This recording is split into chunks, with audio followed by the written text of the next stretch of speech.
അതിനൊക്കെ നീന്താ അറിയാമല്ലോ അപ്പൊ.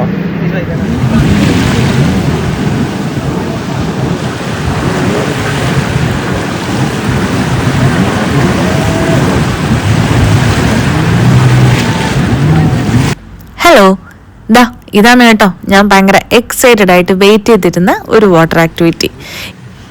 ആദ്യമൊക്കെ നല്ല പേടിയുണ്ടായിരുന്നു കേട്ടോ, പക്ഷെ കുറച്ച് കഴിയുമ്പോഴുണ്ടല്ലോ നല്ല ത്രില്ലിംഗ് ആവും. അടിപൊളി എക്സ്പീരിയൻസ് ആണ്.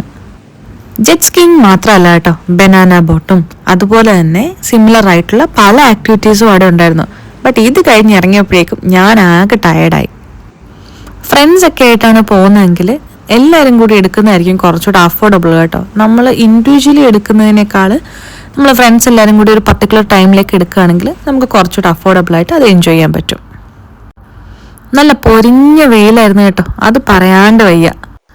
എത്ര വെയിലാണെന്ന് പറഞ്ഞാലും ബീച്ചിലെ വൈബ് അത് വേറെ തന്നെയാണ് അല്ലേ. നമ്മൾ അവിടെയൊക്കെ നടന്ന് വെറൈറ്റി ആയിട്ടുള്ള ഷെൽസൊക്കെ ഇങ്ങനെ തപ്പി തപ്പി കണ്ടുപിടിക്കുമായിരുന്നു കേട്ടോ. ആക്ടിവിറ്റി ഒക്കെ കഴിഞ്ഞപ്പം എല്ലാവർക്കും നല്ല വിശപ്പായി. പിന്നെ എവിടെയെങ്കിലും ഒന്ന് റെസ്റ്റ് എടുത്ത് കുറച്ച് ഫുഡൊക്കെ കഴിച്ചിരുന്നാൽ മതി എന്നായി. അപ്പോൾ നമുക്ക് വിശേഷങ്ങളായി വീണ്ടും കാണാം കേട്ടോ. അതുവരയ്ക്കും ബൈ.